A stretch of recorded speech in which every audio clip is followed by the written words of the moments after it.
बात करते हैं chapter number 2 12th standard solutions के बारे में। देखिए सॉल्यूशंस की सीईटी में जो वेटेज है वो है 3 मार्क्स की।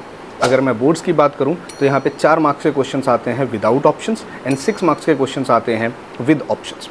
अब आप इस चैप्टर को क्लासीफाई कर सकते हो अगेन 4 पार्ट्स में। सबसे पहले आप पढ़ते हो सॉल्यूशंस के बारे में, जहाँ पर आप सिंपल सॉल्यूशंस क्या होते हैं, सॉल्यूट क्या होता है, सॉल्वेंट क्या होता है, प्योरली थ्योरेटिकल है।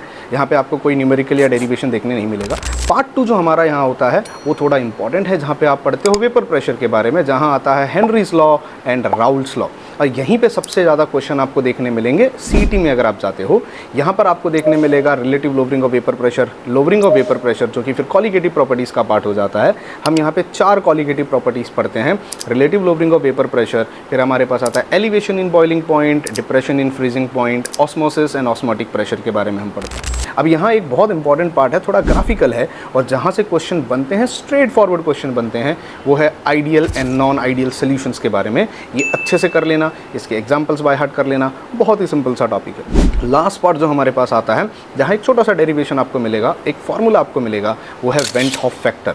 याद रखना वेंट हॉफ फैक्टर इंपॉर्टेंट है, लास्ट में दिया हुआ है। ज़्यादातर बच्चे उसको इग्नोर कर देते हैं, उनको लगता है क्वेश्चन नहीं बनेगा, लेकिन वहाँ से क्वेश्चन बनते हैं। अब अगर आप मुझसे पूछो कि सीईटी में सबसे ज़्यादा क्वेश्चन कहाँ से आते हैं, तो मैं आपसे कहूँगा कॉलिगेटिव प्रॉपर्टीज़ और वेपर प्रेशर से रिलेटेड क्वेश्चन पूछे जाते हैं।